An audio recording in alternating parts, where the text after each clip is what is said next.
meus irmãos, nós vamos adentrar para dentro desse estudo.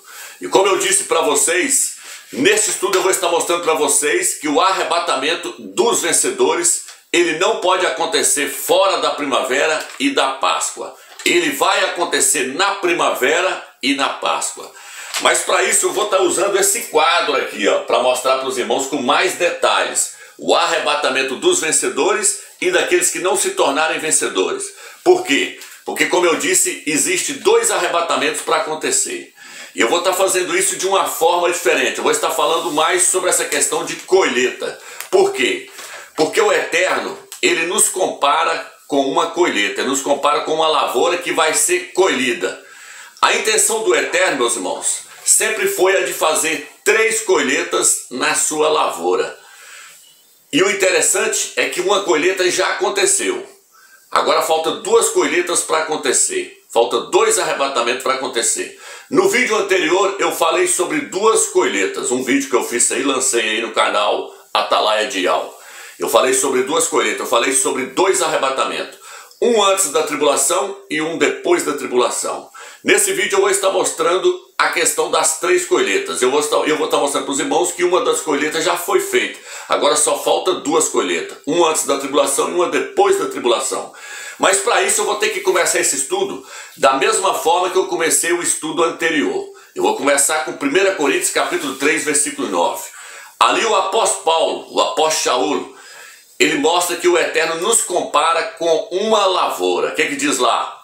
1 Coríntios capítulo 3, versículo 9 diz assim: vós sois a lavoura do Criador, a sua seara. Nós somos a seara, a lavoura do Eterno. 1 Coríntios capítulo 3, versículo 9. E a prova de que o Eterno nos compara com uma lavoura e que essa lavoura vai ser colhida está registrada em Apocalipse capítulo 14.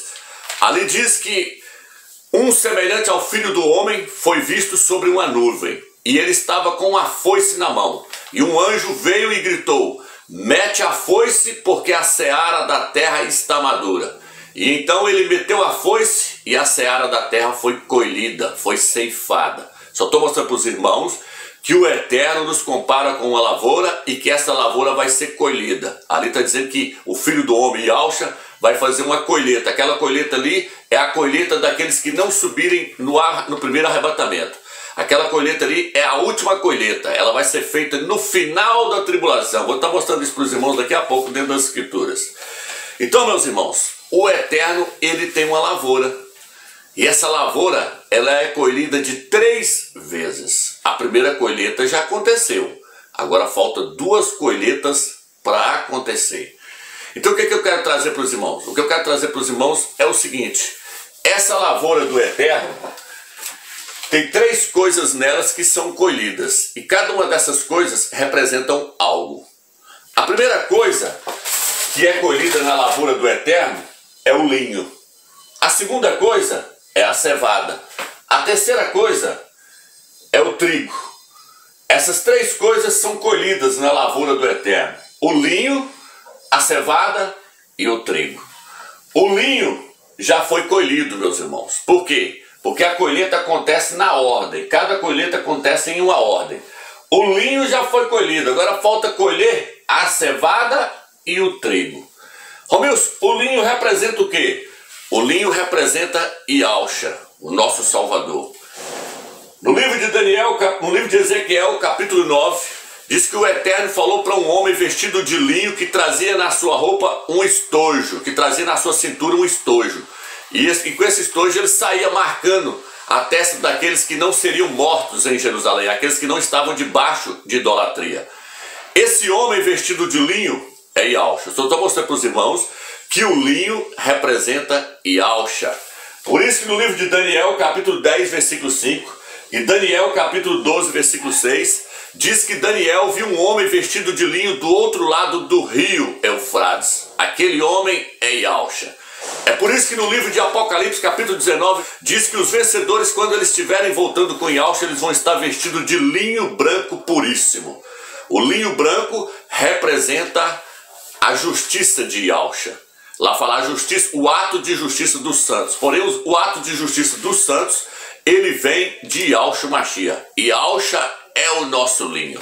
Então, meus irmãos, o linho é Yahushua. Agora a próxima colheita é a colheita da cevada. Depois vai acontecer a colheita do trigo. Ok, meus irmãos?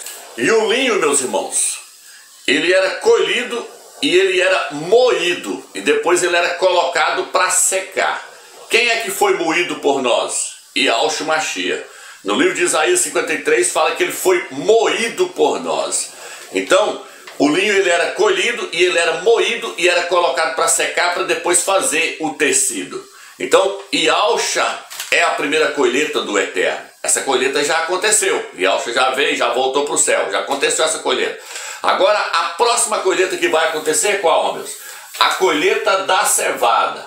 Depois, a colheita do trigo. Agora eu quero mostrar quando é que essas duas colheitas vai acontecer. Como é que eu vou mostrar isso para os irmãos? Eu vou mostrar para os irmãos que essas duas colheitas, elas vão acontecer cada uma em uma festa. O Eterno, meus irmãos, ele programou 3 festas para Israel cumprir elas.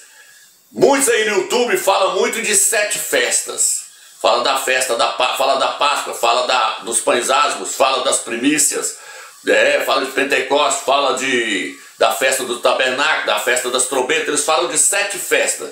O que eu vejo aí no YouTube é pessoas ensinando sobre 7 festas.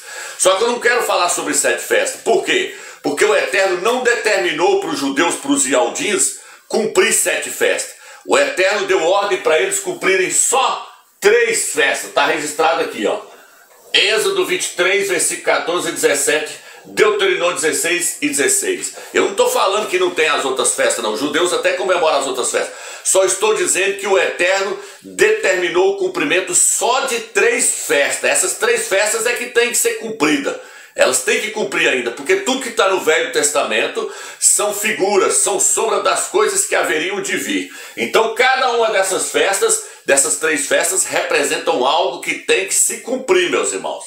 É isso que eu quero mostrar para os irmãos. Então, não vai ter arrebatamento na festa de trombeta. Por quê, Romeu? Porque o Eterno não determinou que a festa das trombetas tem que ser cumprida, não. O Eterno determinou que a festa que é para ser cumprida é a festa dos pães asmos, a festa das semanas, que muitos conhecem como Pentecoste, né? Outros como colheita, porque a tradução, a mais antiga, a palavra mais antiga não é nem Pentecoste e nem semanas, é colheita, a festa da colheita, porque aqui é a última colheita, é a colheita do trigo. E a festa das tendas, a festa do tabernáculo. Onde está escrito isso, Romeu?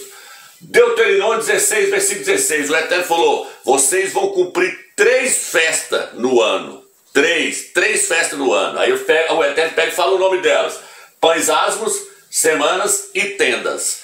O que faz a festa dos pães asmos ter início? É a Páscoa, é o sacrifício da Páscoa. Se você pegar 1 Coríntios capítulo 5, versículo 6 em diante, o apóstolo Paulo fala assim, ó: Yahushua é o nosso cordeiro pascual. Portanto, não deixemos de celebrar a festa dos pães asmos. Paulo fala sobre a festa dos pães asmos e fala sobre o sacrifício da Páscoa. Por quê? Porque a festa dos pães asmos ela se inicia com o sacrifício da Páscoa no dia 14 para o dia 15 de Nissan. É o sacrifício da Páscoa, é no pôr do sol. Então o sacrifício da Páscoa dá início à festa dos pães asmos. Está entendendo, meus irmãos? Então, o que o Eterno determinou, meus irmãos?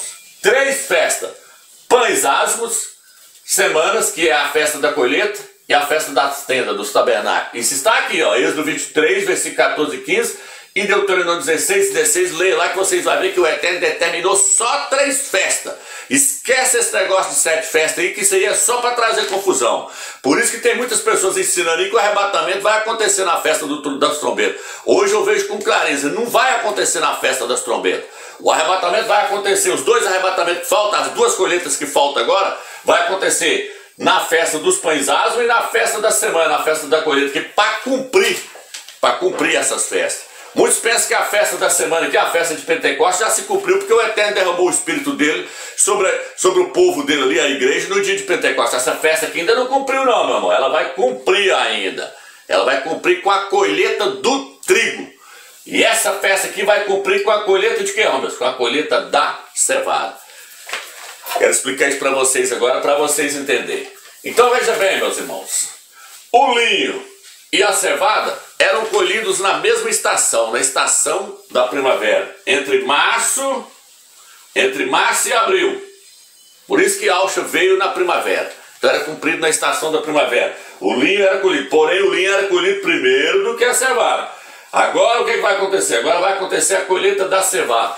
Romilson, a colheita da cevada acontece quando? Vou estar lendo para vocês aqui, no livro de Levítico, não vou ler todas as passagens não, só algumas principais para nós entender.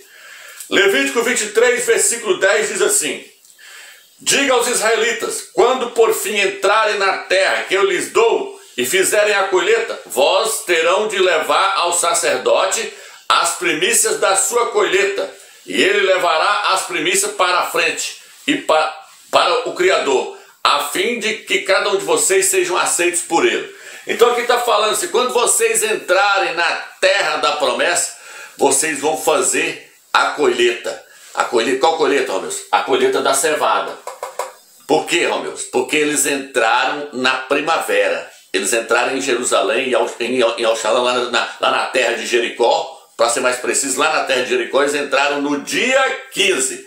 Onde está registrado isso, Romilson? Está registrado em Josué, capítulo 5, versículo 10. Os israelitas permaneceram acampados em Gigal, e no dia 14 do mês, ao anoitecer, celebraram a Páscoa na fronteira de Jericó. E no dia seguinte à Páscoa, nesse mesmo dia, comeram dos produtos da terra. Então no dia 15, eles entraram para dentro da terra de Canaã. E aí eles fizeram o que lá, Ramos? Eles fizeram a ceifa, eles fizeram a colheita da cevada. E aí levaram a cevada lá no templo para poder ser apresentada ao Eterno. Ali era o início da colheita deles. E aí eles levaram como primícias e apresentou para o Eterno lá no templo. Eles escolheram o que então? Eles escolheram a cevada. Está aqui. Para vocês entenderem que o linho e a cevada é colhida junto, basta vocês lerem Êxodo 12, versículo 18. O que está escrito lá, Romilson? Eu vou estar lendo para os irmãos entenderem. Aliás, meus irmãos, perdão aí. É Êxodo 9. Êxodo 9, versículo 31 diz assim. Vou pegar o 30. 9, 30 e 31. Mas quanto ao Senhor e aos seus servos, já sei que nem mesmo assim temerão a Ial. O linho e a cevada foram destruídos, porque a cevada estava com espiga, e o linho estava em flor. Mas o trigo, a espeita, não foram destruídos, porque eram safras tardias. O que eu quero trazer para vocês? A ênfase aqui é o versículo 31. O linho e a cevada foram destruídos. O linho e a cevada foram destruídos, porque a cevada estava com espiga e o linho estava em flor. Mas o trigo não foi destruído, porque a safra era tardia. Só estou mostrando para os irmãos que quando o Eterno derramou a ira lá no Egito, que ele mandou granizo, ali o linho e a cevada foi destruído. Por quê? Porque o linho e a cevada é colhido na época da Páscoa, é colhido na primavera. Por isso que o linho e a cevada foi destruído. O linho e a cevada é colhido entre março e abril, no mês de Nissan. Só estou mostrando que a cevada e o linho são colhidos na mesma estação. Agora, por que o trigo não foi destruído, Romilson? Porque era uma plantação que era colhida mais tarde. Então estou mostrando para os irmãos que esses dois aqui, a cevada e o linho, é colhido na mesma estação, na estação da primavera, na Páscoa. Já o trigo não, o trigo é colhido mais tarde. O trigo é colhido quando, Romilson? O trigo é colhido na festa da semana. O trigo é colhido na festa da colheita. Já aqui a Páscoa é colhida quando, Romilson? A Páscoa é colhida na festa dos pães asmos. Quando é que começa a colheita da cevada, Romilson? A colheita da cevada, ela começa no dia 15 de Nissan. O dia 15 de Nissan é quando começa a festa dos pães asmos. Então, a colheita da cevada, meus irmãos, ela tem início no dia 15 de Nissan. Ela tem início no dia que começa a festa dos pães asmos. Por exemplo, meus irmãos, Ruth, no livro de Ruth, no capítulo 1 ali, se vocês lerem, vocês vão ver que Ruth chegou na primavera,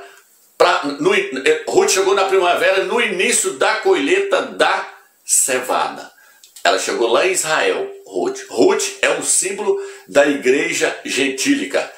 É tanto que lá fala que Ruth era uma mulher estrangeira. Eu estou trazendo para os irmãos quando é que a cevada é colhida. Ruth chegou lá no início da colheita da cevada. Livro de Ruth, capítulo 1. Leia lá que você vai ver que Ruth chegou no início da colheita da cevada. Só estou mostrando que a cevada, ela é colhida na primavera, na Páscoa.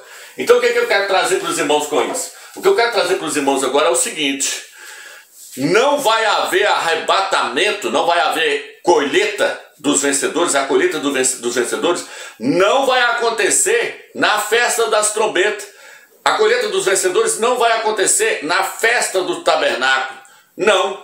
A colheita dos vencedores, o arrebatamento dos vencedores, vai acontecer na festa dos pães asmos, para cumprir a festa dos pães asmos. O cumprimento da festa dos pães asmos é o arrebatamento da cevada, é a colheita da cevada. Oh, meus, quando é que a cevada é colhida? Nós lemos aqui agora em Levítico, capítulo 23, versículo 10. A cevada é colhida, começa a ser colhida no dia 15 de Nissan. O que está escrito lá? Quando vocês entrarem na terra e fazerem a colheita, qual colheita? A colheita da cevada, vocês vão levar as primícias perante o Eterno. Então ali começou-se a colheita da cevada. A cevada é quem, Romeu? A cevada é os 144 mil do Apocalipse 14. A cevada é o filho varão. Então a cevada que foi colhida e foi apresentada ali como primícias ao Eterno, ela começou a ser colhida no dia 15 de Nissan. Por quê? Porque a festa dos pães asmos inicia-se no dia 15 de Nissan. Ela inicia-se com o sacrifício do Cordeiro Pascual. Então, para cumprir a festa dos pães asmos, tem que acontecer a colheita da cevada, tem que acontecer o arrebatamento do filho varão. Vou provar para vocês agora. Apocalipse capítulo 14. Olha o que está escrito aqui. Então vi o Cordeiro em pé sobre o monte Sião e correu os 144 mil, que tem o nome dele e o nome de seu pai escrito na testa. Aí, ó, esse aqui é o filho varão. Esse aqui é os 144 mil, os vencedores que foram resgatados de toda a terra. Não tem nada a ver com 144 mil da tribo de Israel, viu, meus irmãos? Isso aqui são crentes que se tornaram vencedores em toda a terra, foram resgatados de toda a terra. Eles conhecem o nome do pai e o nome do filho. Agora vem, ouvi um som vindo do céu como o som de muitas águas e como o som de um forte trovão. O som que eu ouvi era como de cantores tocando as suas harpas ao cantar. Quem está tocando isso aqui, essas harpas aqui, é Yahusha. A voz de Yahusha é como a voz de muitas pessoas cantando junto. A voz de Yahusha é como a voz de muitos arpistas tocando as suas harpas junto. Por que a voz dele está no plural? Porque ele está ensinando para os 24 anciões, ele está ensinando para os 144 mil, que é o mesmo grupo. As escrituras alternam, tem hora que ela fala 24 anciãos e tem hora que ela fala 144 mil. Por quê? Porque é o mesmo grupo, ela alterna. Tanto faz falar 24 anciões como falar 144 mil, é o mesmo grupo. Agora, estava cantando, isso aqui é Yahusha, o que parecia ser um novo cântico diante do trono, diante dos 4 seres viventes e dos anciões. Aí, ó, e dos anciões. Agora ele vai alternar, agora ele vai falar 144 mil. Ninguém podia aprender esse cântico, exceto os 144 mil que foi resgatado da terra. Quem que aprendia o cântico, meus? Os 144 mil. Só que lá no capítulo 5 fala que quem aprendeu o cântico foi os 24 anciões, mostrando que é o mesmo grupo. Mas o que eu quero pegar no texto aqui não é isso, irmãos. É o versículo 4 agora. Isso aqui é assunto para outro vídeo. Esses são os que não se contaminaram com mulheres. Eles não se contaminaram com mulheres. Oh, meu, o que é isso? Já falei isso em vários vídeos. Mulheres são igrejas, são denominações. Por que ele não se contaminou com mulheres? Porque as mulheres, elas fermentam o evangelho do Mashiach, elas corrompem com falsa doutrina. O que está escrito lá no livro de Lucas? O reino dos céus é semelhante a 3 medidas de fermento que uma mulher tomou e misturou no meio da farinha, o evangelho, até que tudo ficasse fermentado.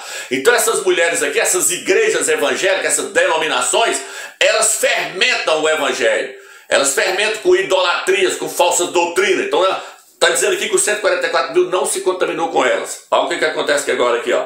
Não aceitou essas falsas doutrinas. Ó. Não se contaminou com mulheres, de fato são virgens, é a igreja virgem apresentada por Cordeiro, que o apóstolo Paulo falou assim, eu quero vos apresentar como uma virgem pura, a um só esposo, Yahusha Mashiach.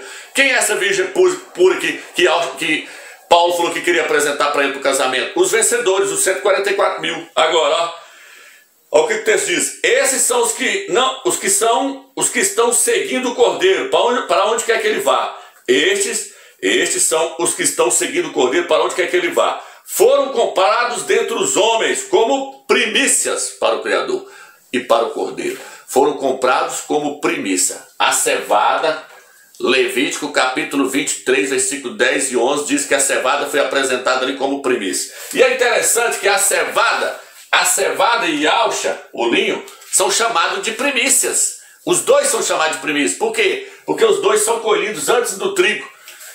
Se você ler 1 Coríntios capítulo 15, versículo 20, diz que alcha é a primícia dos que dormem.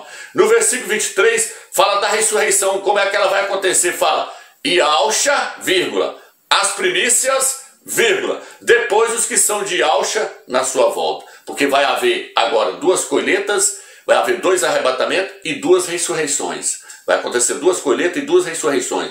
A primeira ressurreição, ela acontece junto com a primeira colheita, que é a colheita da cevada. A segunda ressurreição, ela acontece junto com a colheita do trigo, junto com o arrebatamento que vai acontecer no final da tribulação. Não vou entrar nesse detalhe aqui para não trazer confusão para os irmãos, porque a meta aqui é mostrar a próxima colheita, quando ela vai acontecer. Quando é que vai acontecer a próxima colheita, Deus? A próxima colheita vai acontecer, ela tem início no dia 15 de Nissan. Por quê? Porque o Eterno falou, quando vocês entrarem na terra, eles entrou no dia 15 de Nissan. E fizerem a ceifa, fizerem a colheita. Qual colheita? A colheita da cevada. Então quando é que eles entrou? Eles entrou no primeiro dia da festa dos pães asmos. Dia 15 de Nissan. Então não tem arrebatamento fora do dia 15 de Nissan, fora da Páscoa e fora da primavera não, meus irmãos. Vocês lembram agora, quando eu trouxe aquele estudo todo mostrando a revelação do Eterno no ano passado, falando, ó, Israel é uma tipologia da igreja do Mashiach que está no Velho Testamento. É tanto que Israel é chamado de congregação. Fala que a congregação se reuniu. Se você pegar essa Bíblia aqui e umas outras aí, vai estar escrito que lá no livro de 1 Coríntios fala assim, lá na outra está assim, a igreja que está em Corinto. Nessa aqui não, nessa aqui está a congregação que está na cidade de Corinto. Porque a palavra correta não é nem igreja, é congregação. Só estou mostrando que o Israel do Velho Testamento é uma tipologia da igreja de Yahshua do Novo Testamento. Então lá no Velho Testamento, o que aconteceu? Israel, a congregação do Eterno lá no Velho Testamento, foram libertos do Egito no dia 15 de Nissan. Está registrado no livro de Números, capítulo 33. Fala que eles saíram no dia 15 de Nissan.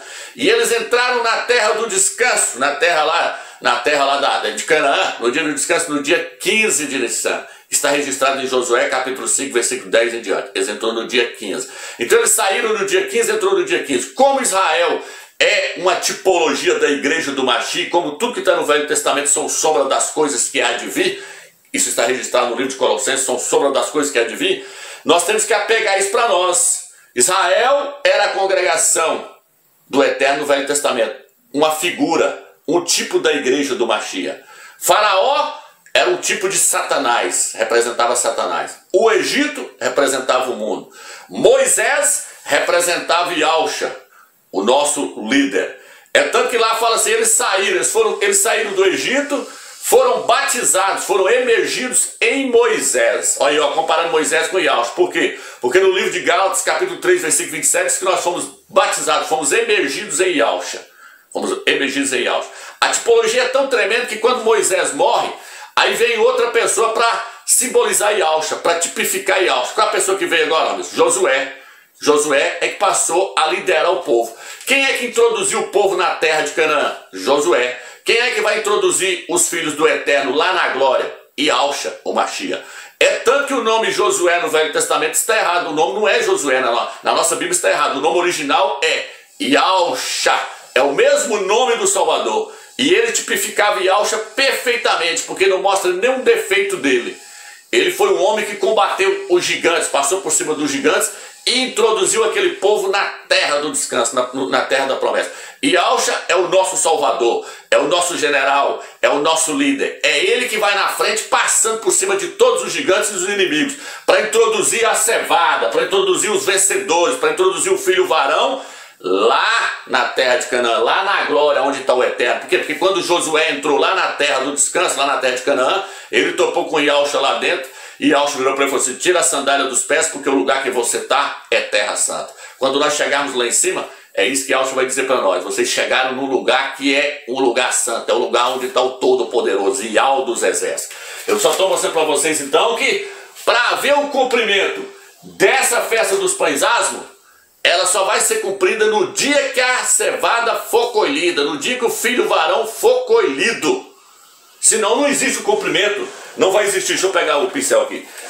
Não vai existir o cumprimento dessa festa aqui, ó. O cumprimento dessa festa é o que então, Romilson? É o arrebatamento, é a colheita da cevada.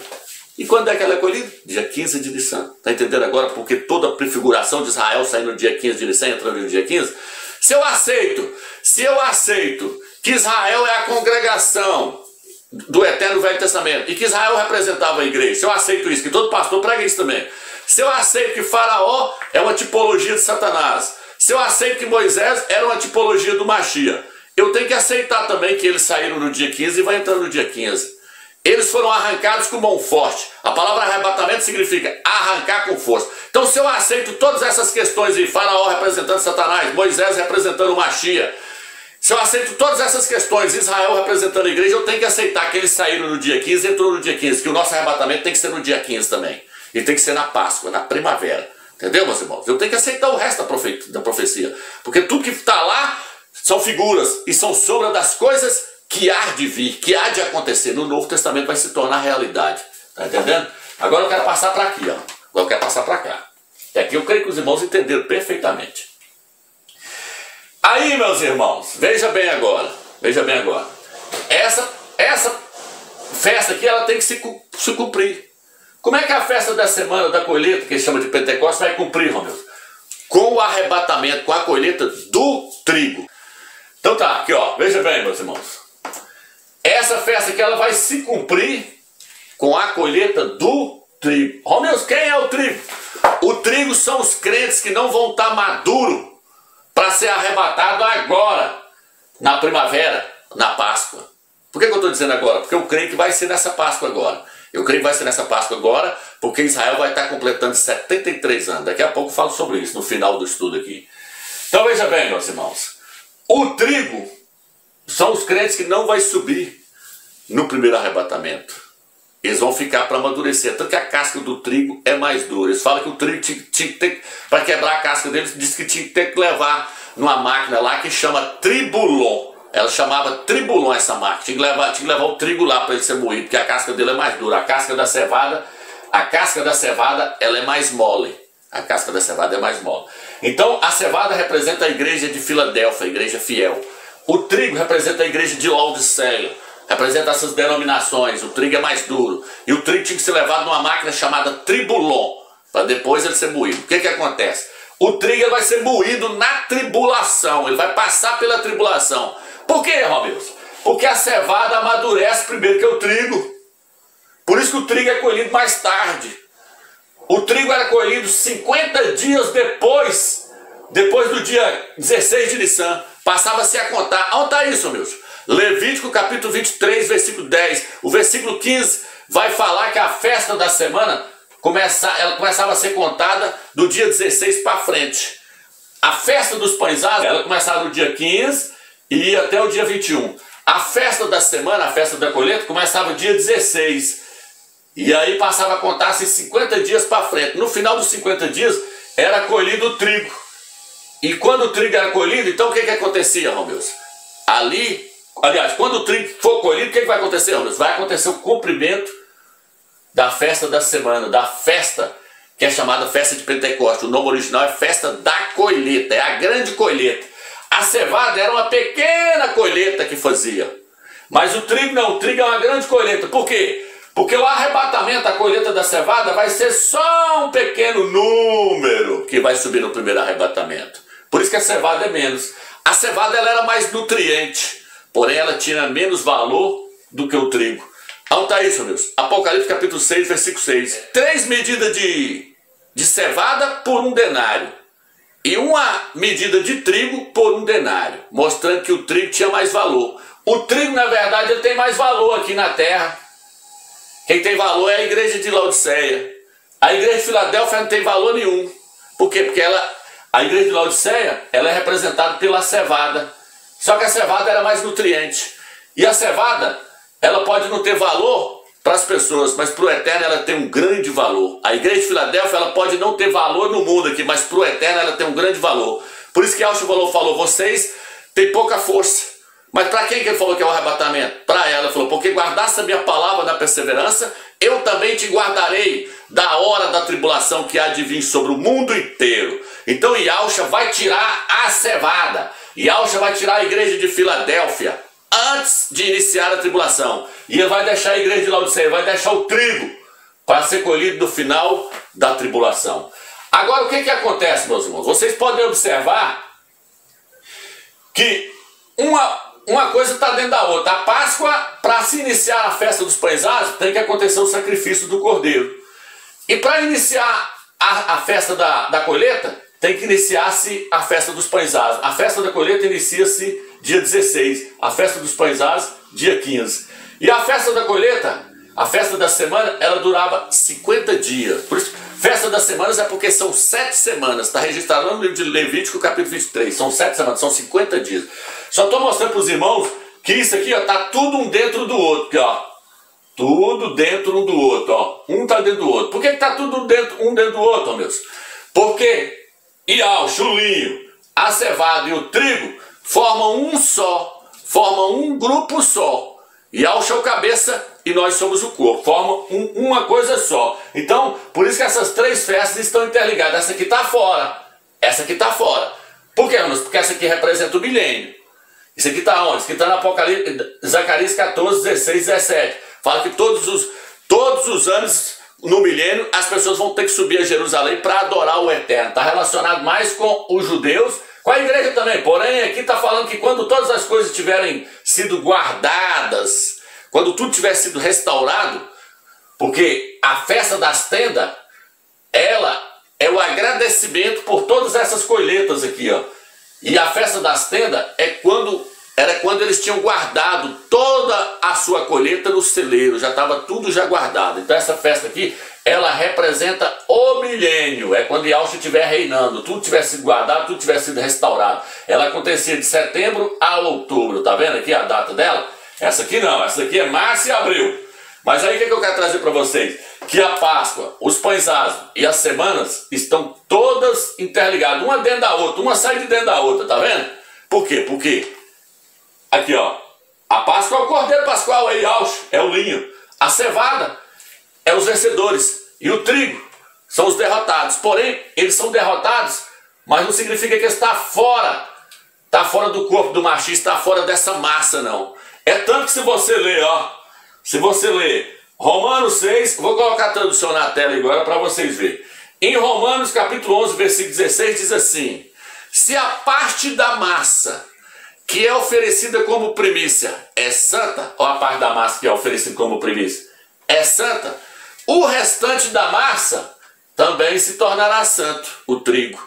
Viu agora, meus irmãos? Então tudo tem uma ordem. Para nós sermos aceitos pelo Eterno, o linho teve que ser colhido. O cordeiro pascual teve que ser sacrificado para a cevada ser aceita. Agora, para o trigo ser aceito, a cevada tem que ser oferecida ao Eterno. Olha tá isso, meu. Levítico capítulo 23 fala que a cevada foi colhida primeiro. E ela foi colhida oferecida como primícia para que eles fossem aceitos, os ialdinhos. Aquilo ali é uma tipologia que o Eterno está deixando para nós. Para o trigo ser aceito, a cevada vai ter que ser oferecida primeiro, antes da tribulação. O que eu quero trazer para vocês? Yahushua se tornou o vencedor, o cordeiro se tornou o vencedor para a cevada. Agora a cevada está se tornando vencedor para o trigo. Está entendendo, meus irmãos? Então Romanos capítulo 11, versículo 16. Vou colocar 2 traduções aí para vocês verem. Na tela aí para vocês verem. Então Romanos está lá. Se a parte da massa, a cevada, é santa, o restante da massa, o trigo, os crentes que ficou para trás, vai se tornar santo. Quando, Romeu? Na tribulação. Então, meus irmãos, é seríssimo quando eu digo para vocês que o crente tem que chegar à maturidade. Paulo virou no livro de Efésios e falou assim: eu quero que vocês não sejam como criança, levados por todo o vento de doutrina. Vocês devem chegar à estatura do perfeito varão. Efésios 4, versículo 13. O que é chegar à estatura do perfeito varão? É chegar à maturidade. Algumas pessoas falam desse jeito: eu quero que vocês cheguem à maturidade do perfeito varão. Então o crente ele tem que amadurecer, ele tem que crescer espiritualmente, para ele poder fazer parte da cevada. Porque na hora que Yahshua for colher agora, ele só vai colher aquilo que está maduro. Aquilo que não está maduro vai ficar para depois, vai ficar para a próxima festa. Essa festa que acontece, qual que é o final dela? A festa da colheita, a festa da semana. O final dela acontece no mês de maio e junho. Então a colheita do trigo acontecia no final de maio e junho. Esse arrebatamento aqui, ó, essa colheita aqui, ó, ela vai acontecer do dia 25 de maio para o dia 5 de junho. Por quê, Romeu? Porque a Páscoa de 2028, ela vai acontecer dia 11 de abril. Aí você soma 11 de abril mais 50 dias. No final desses 50 dias é quando vai acontecer a colheita do trigo. Então o arrebatamento, a última colheita, a colheita do trigo, ela vai acontecer no ano de 2028, entre maio e junho, entre 25 de maio a 5 de junho. É ali que vai acontecer. Por isso que Yahshua virou e falou assim: bem-aventurados que chegam a 1335 dias. Por quê? Porque 3 anos e meio, na verdade, são 1290 dias. Mas ele falou: bem-aventurados que chegam a 1335 dias. Ele acrescentou 45 dias a mais. Provavelmente ele está falando da colheita do trigo. Por quê? Porque gastava-se 50 dias. Essa festa durava 50 dias. Então provavelmente ele está falando da colheita do trigo. Provavelmente não, com certeza. Ele está falando da colheita do trigo. Ele está falando bem-aventurado que chegar no final da tribulação. Por quê? Porque eles vão ser arrebatados, eles vão ser colhidos. Então espero que até aqui vocês tenham entendido com clareza essa questão. Agora eu vou estar lendo Apocalipse 14 e vou estar mostrando para vocês as duas colheitas. A colheita da cevada e a colheita do trigo. Ok, meus irmãos? Então vamos lá, vou mostrar para os irmãos agora essas duas colheitas, a colheita da cevada e a colheita do trigo. Vou estar mostrando para os irmãos agora. Apocalipse capítulo 14, diz assim. Lá no Velho Testamento também mostra, Levítico capítulo 23 mostra, mas aqui mostra com mais clareza, Apocalipse 14. Então viu o cordeiro em pé no Monte Sião, e com ele os 144 mil, que tem o nome dele e o nome de seu pai, escritos na testa. 144 mil aqui é a cevada. Ó, eu vou ler o versículo 4. Esses são os que não se contaminaram com mulheres, de fato são virgens. Esses são os que estão seguindo o cordeiro, para onde quer que vá. Foram comprados, alguns outros falam, foram resgatados. Primícias para o Criador e para o cordeiro. Tá vendo aí, meus irmãos? Então está falando que os 144 mil foram resgatados. Ou seja, houve uma colheita. E essa colheita aqui aconteceu o que, Romeu? Eles foram levados para o Monte Sião. Quando aconteceu o primeiro arrebatamento agora, a primeira colheita agora, a colheita da cevada, a colheita dos vencedores, dos 144 mil, eles vão direto para o Monte Sião. Para quê, Romeu? Para fazer uma festa. Por isso que fala lá no livro de Hebreus, capítulo 12, versículo 22. Fala que viu a igreja, qual a igreja? A igreja fiel, a igreja de Filadélfia, não é a igreja infiel, não é a igreja de Laodiceia, não. Viu a igreja fiel em festa no céu, no Monte Sião. É os 144 mil, em festa no céu. A igreja fiel vai direto para o Monte Sião. Quer que vocês gravem isso? Direto. É igual o filho varão do Apocalipse 12, que é o mesmo grupo. O que está escrito lá? A mulher que é a igreja, que não tem nada a ver com Israel. Muitos falam que é Israel, não é Israel. A mulher é a igreja infiel. Ela vai dar a luz ao filho varão. A igreja infiel vai dar a luz à igreja fiel. Aí o que acontece? Lá fala assim, Apocalipse 12, versículo 5. E o filho varão foi arrebatado para o seu trono. O filho varão não é Jesus, não é Yahshua, O filho varão é um grupo de vencedores, é os 144 mil. É tanto que no versículo 11 fala assim, eles quem? O filho varão, está no plural. Eles o venceram graças ao sangue do cordeiro. Venceu quem? Venceu a Satanás, venceu o mundo. Graças ao sangue do cordeiro, porque não amaram a sua vida da alma até a morte. Então fala, mas o importante que é isso, ó, o filho varão foi arrebatado para o trono. Ele não é arrebatado para as nuvens não, irmãos. Ele é arrebatado para o trono, para o Monte Sião. Ele vai direto para lá. Esse é o primeiro arrebatamento, essa é a primeira colheita. Na primeira colheita, ela já é colhida lá direto para o templo. Ela vai direto para o templo do Eterno, ela vai direto para o Monte Sião, direto para o trono. Essa é a primeira colheita. Agora, irmãos, o que vai acontecer então quando eles forem resgatados como primícia, quando a cevada for colhida como primícia? O que vai acontecer, irmãos? Aí vai começar o versículo 6 agora. Vi outro anjo voando pelo meio do céu e ele tinha as boas novas eternas para declarar aos que moravam na terra. Aí vai começar a pregar o evangelho para todos que habitam na terra. Ele dizia em alta voz: temam o Criador e dê-lhe glória, porque chegou a hora do seu julgamento. Assim adorem aquele que fez os céus e a terra. Ele vai pregar para adorar aquele, não é para adorar a trindade, não, três, não é para adorar aquele que fez os céus e a terra, e ao dos exércitos. Foi ele que fez, por meio de Alcha. A seguir veio outro anjo, o segundo, dizendo: caiu a grande Babilônia, aquela que fazia todas as nações beber do vinho da paixão da sua prostituição. Aqui agora já entrou para dentro da tribulação. Depois que acontece o arrebatamento, começa a tribulação, o arrebatamento, a colheita do cevado. Só estou mostrando para os irmãos que começou a tribulação. Aí ele vai dizer: caiu a grande Babilônia. A Babilônia aqui é todo o sistema da cristandade, do cristianismo. Caiu as denominações evangélicas, caiu a igreja católica, caiu esse sistema que enganou todas as nações durante muito tempo, pregando trindade, pregando esse nome pagão, Jesus, que significa porco. Tudo isso vai cair na tribulação, porque as duas testemunhas vão vir pregar lá em Israel, e a voz dela vai alcançar o mundo inteiro, através da televisão e através da internet. E elas vão pregar o quê? Ial e Yaush. Por quê? Porque Ial já é conhecido lá hoje. Hoje é conhecido Ial. Benjamin Netanyahu. By the Prime Minister of the State of Israel, Mr. Benjamin Netanyahu. ההגמוניה תגיד שזה משפט נתניהו. Então o nome Ial já é conhecido lá hoje. Filho da mão direita de Ial, né? Nehiskial, Ezequias. O nome Ial já é conhecido. Vai pregar Ial e Yaush. Aí vem, só estou mostrando que a tribulação começou. Agora, para depois eu falar dessa colheita aqui, tá? Vamos chegar lá nessa colheita aqui, agorinha. Então vamos lá.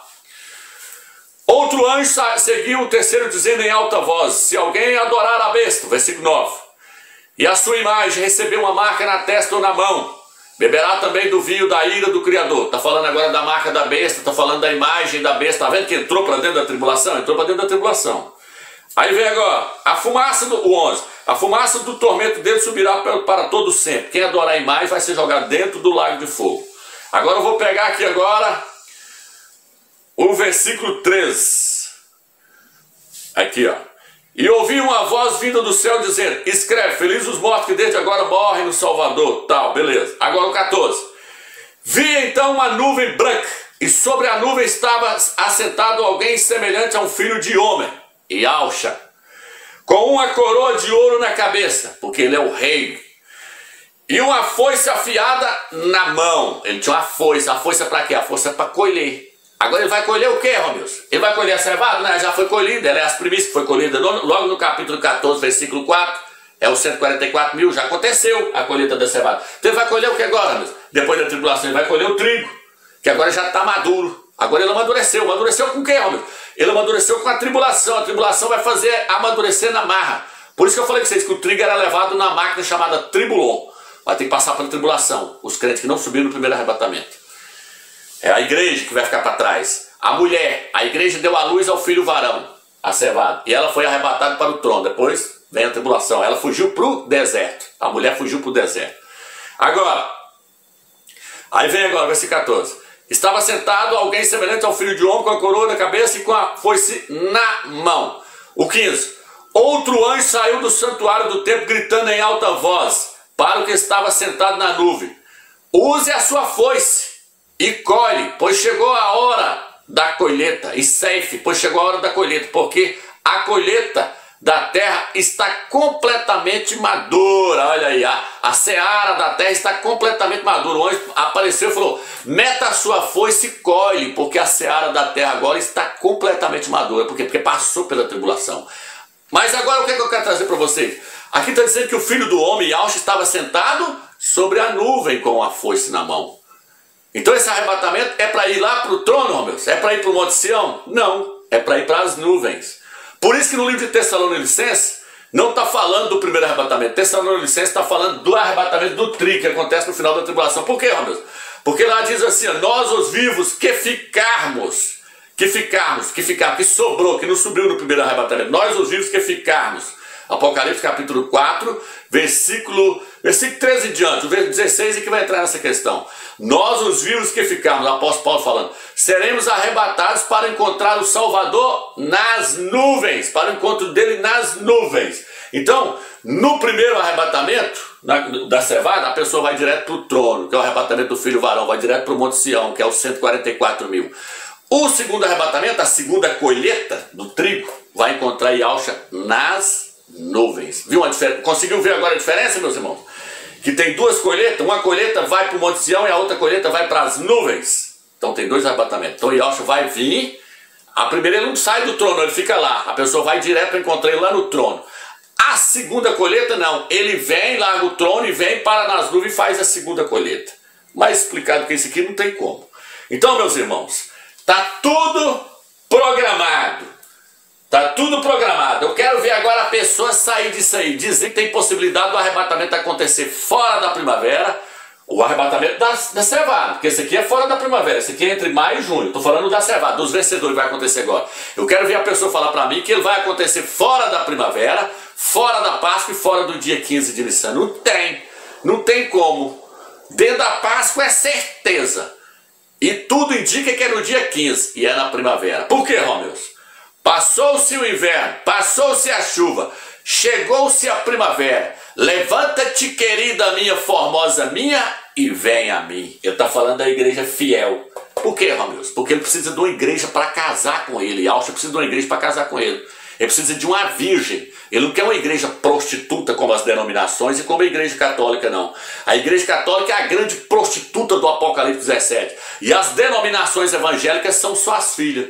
Porque lá vira e fala assim, ó, a mãe das prostitutas e das abominações da terra. A igreja católica é a mãe, porque todas as denominações evangélicas, a batista, a presbiteriana, tudo isso saiu da igreja católica. É tanto que seguem a doutrina da igreja católica. Eles pregam Jesus e eles pregam a Trindade, 3 deuses, uma aberração diante do Eterno. Só existe um Criador do universo, Yahweh dos exércitos, e o seu filho Yahusha, que não se chama Jesus. Jesus é um nome pagão que veio da igreja católica, que significa isso é um porco. Então as denominações evangélicas são prostitutas, que foi após outro, foi após Jesus e Iesus, o Deus porco de Roma. Tem que ser bem forte para os irmãos, para quem está assistindo também, para eles entenderem o que eu estou falando. Não se contaminaram com mulheres, os 24 anciões. Eles não foram lá se contaminar com mulheres, com as denominações evangélicas, nem com a igreja católica. Então, meus irmãos, o arrebatamento da igreja fiel, o Yahusha precisa de uma igreja virgem para casar com ele. Paulo disse, eu quero vos apresentar como uma virgem. Para isso tem que sair fora do sistema. Então, para ver esse casamento, o Eterno vai separar um grupo fora das denominações evangélicas. Esse grupo vai ser levado ao encontro do Mashiach lá na glória para casar com ele. Para casar com ele. É por isso que a festa dos pães asmos, lá fala que ela durava 7 dias, porque será 7 anos de festa no céu. Festa de pães asmos, pão sem fermento. É os crentes que vão estar sem o fermento da idolatria. Pecado não, porque o pecado entra, né? Mas Yahusha também, o sangue de Yahusha nos purifica de todo o pecado. Mas ali o que mais pega é a idolatria. Lá fala assim, ó, na sua boca não se achou mentira, Apocalipse 14. Eles não invocam o nome de ídolos, Jesus, Trindade, eles não invocam o nome desses ídolos. Eles invocam só Yahweh e Yahusha. Por isso eles vão estar preparados para subir nesse arrebatamento. Eles são virgens, na sua boca não se achou mentira, porque ídolo é uma mentira, é uma falsidade. Tá entendendo, meus irmãos? Então aqui, ó, Yahusha te deu uma igreja para casar com ele. Então só um pouco da massa vai estar santa, vai estar pronta. O que está escrito no livro de Romanos? Se uma parte da massa é santa, a cevada, o resto também o será, mas é no futuro. Tem que passar para a tribulação. É por isso que quando você chega no livro de Apocalipse, capítulo 19, você vê um casamento. Apocalipse 19 fala de um casamento. A noiva se ataviou, vestiu. A noiva é a igreja de Filadélfia, é a cevada, está pronta para o casamento. Mas quando você chega no livro de Apocalipse, capítulo 21, ali, 22, fala de um segundo casamento. Fala assim, vi a cidade santa descendo como noiva para o Cordeiro. Ali é depois do milênio. Quando toda a massa vai estar santa, vai haver um segundo casamento. Porque aí o trigo vai se juntar com a cevada para formar a noiva do Cordeiro. Por isso que fala de 2 casamentos o Apocalipse. Porque agora vai acontecer só um. Por que tem que acontecer? Porque o Cordeiro tem que casar. Tem que ter as bordas dele. Então só uma parte da massa vai estar santa. Só uma parte dos crentes vai estar pronto para casar. Então agora eu quero trazer para vocês, a questão é o seguinte. Irmãos, tudo indica que vai ser nessa Páscoa agora. Por quê? Porque Israel agora vai completar 73 anos. E o Eterno, ele segue uma cronologia. O Eterno segue uma cronologia. E esse dia 15 de Nissan é o dia mais espetacular que tem nas Escrituras Sagradas. O dia 15 de Nissan provavelmente foi o dia que o Eterno vestiu Adão e Eva com a pele do cordeiro. O dia 15 de Nissan provavelmente era o dia que Abraão ia sacrificar Isaac, que é uma tipologia de Yahshua. Quando Isaac estava com aquele feixe de lenha, carregando aquele feixe de lenha, simboliza Yahshua carregando madeira por nós, e Abraão simboliza o Criador, o Pai, o nosso Criador Pai, Yahweh, que deu o seu filho para morrer por nós. Então Abraão simbolizava o pai, Isaac simbolizava o filho, e Yahshua que ia ser sacrificado. Porém, aquele sacrifício provavelmente ia acontecer no dia 15 de Nissan. O Eterno permitiu, providenciou para ele um cordeiro, que o cordeiro na verdade ia vir, que é o verdadeiro cordeiro é Yahshua. Depois, a libertação do povo de Israel no dia 15 de Nissan, lá na Terra Santa. Foi a libertação deles, saindo do Egito. Nós vamos sair do Egito, sair daqui no dia 15. Tudo indica que é no dia 15. E eles entraram na Terra do Descanso no dia 15. Há 70 semanas o decreto foi no mês de Nissan, e provavelmente no dia 15 de Nissan. E Yahshua morreu no dia 15 de Nissan. Ali os judeus, os Yaldins, romperam com o Eterno quando eles mataram o filho dele. Espiritualmente eles romperam com o Eterno. Agora fisicamente o Eterno cortou a figueira, Israel, no dia 15 de Nissan. No dia 15 de Nissan, no mês de Nissan, os romanos chegaram lá na guerra de Massada, lá em Israel, onde estava tendo a última resistência dos judeus, dos Yaldins, no monte de Massada. O Eterno providenciou, porque o Eterno segue uma cronologia. Eles poderiam ter chegado em qualquer mês do ano. O ano tem 12 meses, mas eles chegaram no mês certo, no mês de Nissan. E eles poderiam ter cortado a figueira, ter destruído Israel em qualquer dia, em qualquer um dos 30 dias de Nissan, mas não. Eles entraram lá dentro mesmo, conseguiu adentrar lá dentro do monte, subir o monte, adentrar o monte Massada no dia 15 de Nissan, porque o Eterno segue uma cronologia. O Eterno falou: vocês rejeitou o meu filho no dia 15 de Nissan, a figueira vai ser cortada agora, vocês vão ser cortados no dia 15 de Nissan. Então, meus irmãos, tudo nos mostra que a tribulação vai começar agora, dia 15 de Nissan, na Páscoa, quando aconteceu o arrebatamento da cevada. Tá entendendo? Por quê, Romeus? Porque a cevada era colhida no primeiro dia da festa dos pães asmos, no dia 15 de Nissan. Igual o Flávio José falou, eles entraram, os romanos entraram lá no primeiro dia da festa dos pães asmos, no dia 15 de Nissan. Então esse dia 15 de Nissan é tremendo. Eu acredito que vai ser esse ano, meus irmãos. Por quê? Porque senão a parábola da figueira vai cair em descrédito. A parábola da figueira é uma das profecias mais tremendas que tem dentro das Sagradas Escrituras. É a espinha dorsal de todas as profecias. E uma parte dela já se cumpriu quando o Eterno expulsou Israel para fora deles, e expulsou Israel, cortou a figueira, expulsou para fora do país deles, e falou com eles: ó, no final dos tempos eu vou trazer vocês de volta. E Yahshua virou e falou assim: fica de olho aí no brotar da figueira. Israel falou, e Yahshua falou assim: ó, quando o brotar da figueira acontecer, essa é a última geração. Ele falou: em verdade vos digo, não vai passar essa geração. Lá atrás o Eterno mostrou que uma geração é de 73 anos, quando ele cortou a figueira. O Eterno cortou a figueira no ano de 73 depois de Yahshua, no dia 15 de Nissan. Agora Israel está completando 73 anos. E Yahshua falou: não vai passar essa geração. Então, como os irmãos viram aí, o Eterno nos deu a revelação de que o arrebatamento ele tem que acontecer no dia 15 de Nissan. Por quê? Porque o Eterno nos revelou que Israel saiu no dia 15 de Nissan do Egito e entrou no dia 15 de Nissan na Terra do Descanso. O Eterno nos mostrou que no dia 15 de Nissan foi feita a colheita da cevada. E o Eterno nos mostrou que cada dia 15 de Nissan iniciava-se uma semana de Daniel e terminava-se uma semana. Então, ou seja, a última semana ela vai iniciar-se no dia 15 de Nissan. Agora o que eu quero trazer para os irmãos? Eu quero trazer uma outra grande revelação que o Eterno nos deu, mostrando que o arrebatamento dos vencedores ele tem que acontecer no dia 15 de Nissan. E eu vou fazer uma comparação de uma história que está registrada no livro de Êxodo com o livro de Apocalipse. Nós vamos interligar esses dois livros agora para vocês entenderem que o arrebatamento dos vencedores ele tem que acontecer no dia 15 de Nissan. Veja bem, meus irmãos, vocês já pararam para pensar que a praga 10ª do Egito, a praga dos primogênitos ali que o Eterno trouxe 10 pragas sobre o Egito ali. Mas a última praga que caiu sobre o Egito foi a morte dos primogênitos dos egípcios. Vocês já pararam para pensar por que o Eterno colocou a morte dos primogênitos dos egípcios como sendo uma daquelas 10 pragas? Vocês já pararam para pensar sobre isso, meus irmãos? Aquilo não está ali por acaso. E é isso que eu quero trazer para os irmãos entenderem. Então veja bem, meus irmãos. A 10ª praga que o Eterno mandou sobre os egípcios foi a morte dos seus primogênitos. E aí eu quero trazer para os irmãos o seguinte: antes de Israel sair do Egito e ir em direção à terra de Canaã, o Eterno trouxe o livramento dos primogênitos de Israel. O Eterno falou com Moisés: Moisés, você vai matar o cordeiro, vai sacrificar o cordeiro e vai passar o seu sangue nos umbrais das portas. E aí o anjo da morte vai passar, mas vai acontecer o quê? Vai haver o livramento dos primogênitos de Israel.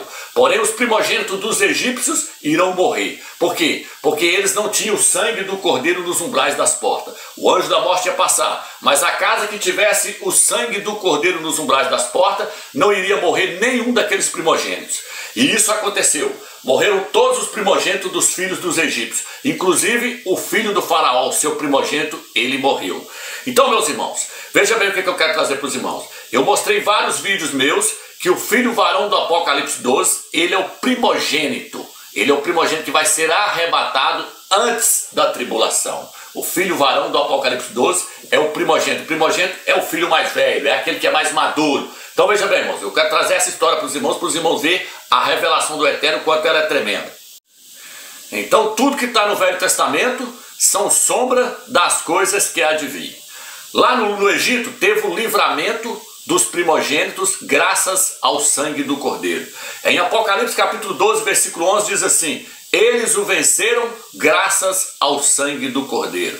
Lá eram vários primogênitos que foram livrados. Em Apocalipse usa-se a palavra no plural.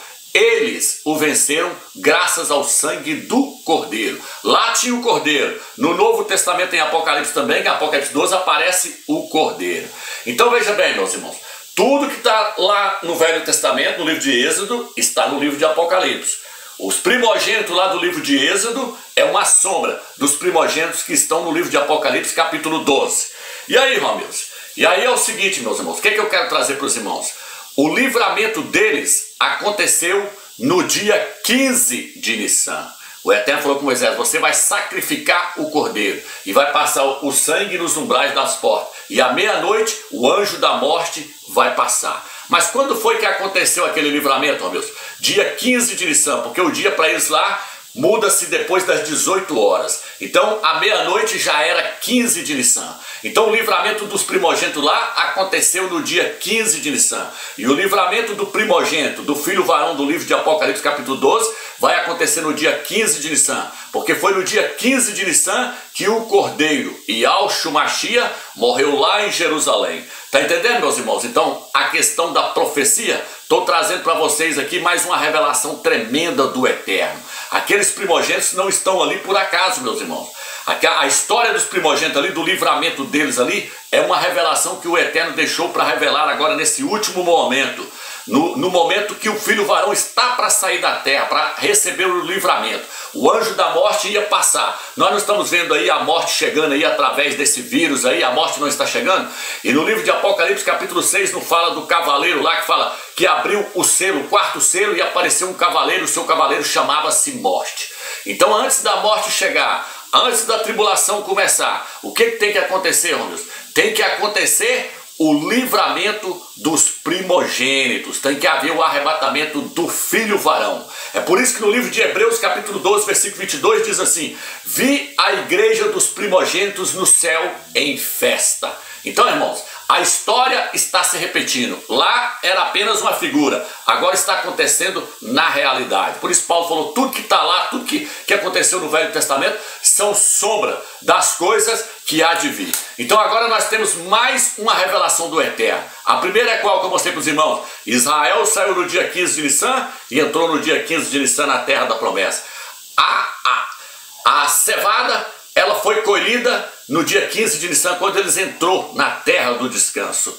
As 70 semanas iniciavam-se no dia 15 de Nissan e terminavam-se no dia 15 de Nissan. Então a última semana, ela vai iniciar agora no dia 15 de Nissan.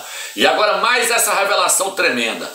Os primogênitos obtiveram seu livramento no dia 15 de Nissan, mostrando que o filho varão do Apocalipse, ele tem que receber o livramento no dia 15 de Nissan. É por isso que no livro de Apocalipse 14 fala, viu 144 mil no Monte Sião com o Cordeiro. E lá diz o que? Eles foram resgatados. Então, meus irmãos, O dia 15 de Nissan é o dia do Cordeiro. É por isso que no Apocalipse capítulo 12 fala que eles o venceram graças ao sangue do Cordeiro. É por isso que em Apocalipse capítulo 19 fala: bem-aventurados que são convidados às bordas do Cordeiro. Quando é que é o dia do Cordeiro? Dia 15 de Nissan, porque o Cordeiro foi sacrificado no dia 15 de Nissan. Esse é o dia do livramento dos primogênitos. Veja bem o quanto essa questão do primogênito é tremenda, meus irmãos. Em Êxodo capítulo 13, versículo 13, diz assim: todo o primogênito da jumenta, porém tu o resgatarás com um cordeiro. Aqui está dizendo que todos os primogênitos de uma jumenta teriam que ser resgatados junto com o cordeiro. Mas quando é que isso acontece? No dia do cordeiro. Então esse jumentinho primogênito, de todos os outros jumentos, tem um que é primogênito. Aqueles que eram primogênitos tinham que ser resgatados junto com o cordeiro. Mas quando, Romilson? No dia do cordeiro. Quando é que o cordeiro foi sacrificado por nós? Foi no dia 15 de Nissan que Yahshua, o cordeiro do Eterno, morreu por nós. Então é nesse dia que o jumentinho primogênito é resgatado junto com o cordeiro. Por isso que lá no Velho Testamento, lá no Egito, houve o livramento dos primogênitos no dia em que o cordeiro foi sacrificado. Tá vendo aí, meus irmãos, a seriedade da questão? Só tem arrebatamento então dia 15 de Nissan, que é o dia do cordeiro. Essas três colheitas do Velho Testamento, meu irmão, o linho, a cevada e o trigo, estão registradas também no Novo Testamento. O apóstolo Saulo, no livro de 1 Coríntios capítulo 15, versículo 23, olha o que ele diz. Ele diz assim: cada um, porém, por sua própria ordem, ou seja, cada um na sua categoria. E aí aqui agora ele vai e mostra três categorias diferentes. Ele mostra três colheitas diferentes. Ele diz: o Machia, vírgula, as primícias, vírgula, e os que são do Machia na sua volta. Ou seja, o linho é quem? Yahshua Machia.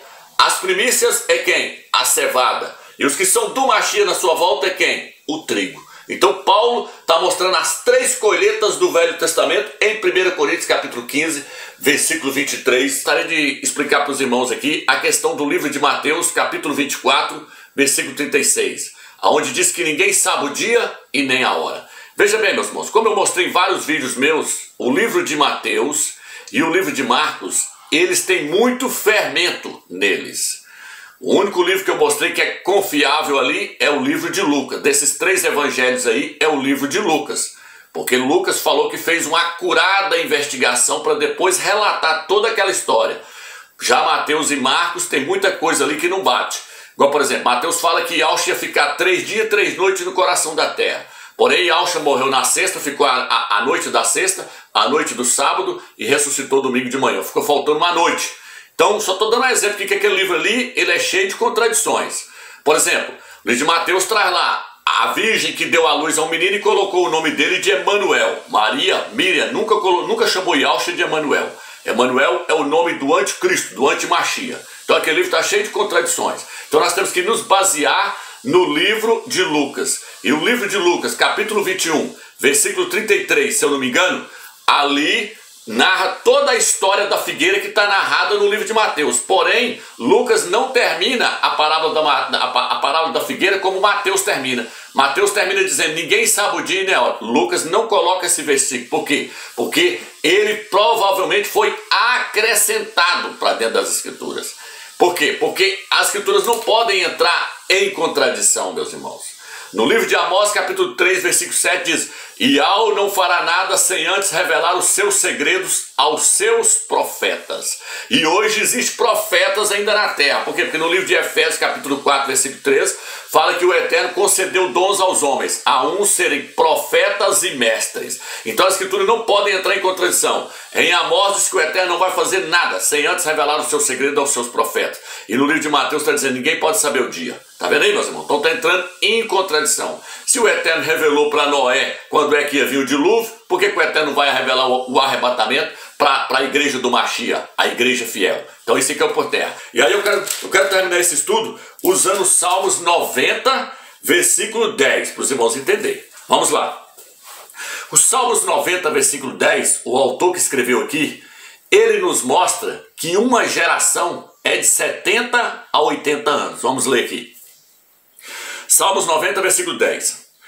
70 anos é o tempo da nossa vida, 80 anos se ela for vigorosa, e a maior parte deles é fadiga e mesquinhez, pois passam depressa e nós voamos. Então o autor aqui virou e falou assim, ó, uma geração ela é de 70 a 80 anos. Aí agora onde eu quero trazer os irmãos? Quero trazer no seguinte, Yahshua disse assim, ó, aprendei, pois, a parábola da figueira, quando brota os seus ramos, renova suas folhas, sabeis que está próximo o verão. E aí ele termina dizendo assim, em verdade vos digo, não passará essa geração sem que tudo isso aconteça. Qual a geração? A geração que vê-se a figueira brotar, porque a figueira foi cortada lá no ano 73. Mas a figueira que vê essa geração brotar, que ela brotou no ano de 1948, ele falou, essa geração não vai passar sem que tudo isso aconteça. Tudo isso o quê? Ele estava falando de terremoto, de pragas, estava falando de várias coisas. Estava falando da imagem da besta ser introduzida lá dentro do templo. Ele falou do sol escurecer e ele voltar nas nuvens com grande poder e glória. Então Yahshua falou assim, ó, todas essas coisas que eu narrei para vocês aqui, tudo isso tem que acontecer dentro de uma geração, ou seja, tudo isso tem que acontecer dentro de 80 anos, inclusive a sua volta na glória, tem que acontecer dentro de 80 anos, por quê? Porque uma geração, a própria escritura está falando que uma geração é de 70 a 80 anos, e aí vai acontecer o que agora então, homens? Vai acontecer que agora Israel vai completar 73 anos, vai ficar faltando então o tempo exato de uma semana, vai ficar faltando a última semana, a semana de número 70, o tempo exato de uma semana vai ficar faltando agora. Tá entendendo, meus irmãos? Então, é por isso que nós cremos que o arrebatamento vai acontecer agora no dia 15 de Nissan. Tá entendendo, meus irmãos? Porque aí se inicia a última semana, a semana de número 70, que está registrado no livro de Daniel, capítulo 9, versículo 24 e 27. Então, meus irmãos, tudo nos leva a crer que vai ser agora. E olha o quanto que essa parte aqui, esse capítulo é tremendo. Olha o que diz aqui, ó. 70 anos é o tempo da nossa vida. 80 anos se ela for vigorosa. E a maior parte deles é fadiga e mesquinhez. Pois passamos depressa e nós voamos. O que é isso, nós voamos? Ele está falando que no final dos 80 anos, vai haver mais um arrebatamento. As pessoas vão voar para encontrar o Salvador lá nas nuvens. Então aqui quando ele fala, passou disso aí, nós voamos. Ele está mostrando o segundo arrebatamento. Ele está dando aqui uma profecia. Segundo arrebatamento que acontece no final da tribulação. E aí ele diz assim, quem conhece a força de tua ira e temendo-te conhece o teu furor? Está falando da ira do Eterno. Falando da ira do Eterno que vai vir sobre os judeus. Está falando da tribulação. Olha agora. Ensina-nos a contar os nossos dias para que tenhamos coração sábio. Está vendo aí? Ensina a contar os nossos dias para que tenhamos coração sábio. Volta, Yahweh, até quando? Tem piedade dos teus servos. Está falando da volta de Yahweh, porque o Eterno vai voltar na pessoa do seu filho. O Eterno pode vir pessoalmente, mas ele vai manifestar o seu poder, a sua glória em Yahweh. Então por isso que ele está falando aqui, ó. Volta, Yahweh, até quando? Tem piedade dos teus servos. Agora, sacia-nos com teu amor pela manhã e alegres exultaremos nos dias de todos, e os anos em que vimos a desgraça. Ele está falando aqui que eles passaram por uma grande desgraça, por uma grande tribulação. Os judeus, os Yaldim estão falando aqui. Então esse capítulo aqui, a partir do versículo 10, o capítulo 90, a partir do versículo 10, narra-se toda a história da tribulação dos judeus aqui na terra, para aqueles que vão ficar. E narra uma geração, que ela é de 70 a 80 anos. Então, meus irmãos, Israel vai estar completando 73 anos. Então tudo indica que vai ser agora o arrebatamento. Espero que vocês tenham entendido esse estudo. E vamos ficar firme aí, orando e jejuando, na expectativa, aguardando o Mashiach cumprir a sua promessa. Porque ele diz, passará céus e terra, mas a minha palavra não há de passar. Ele falou, essa geração é a última, e eu estou garantindo para vocês aqui, passa céus e terra, mas a minha palavra, eu não volto atrás, ela não vai passar. Espero que vocês entenderem esse estudo, meus irmãos. Fica na graça e na paz do Eterno.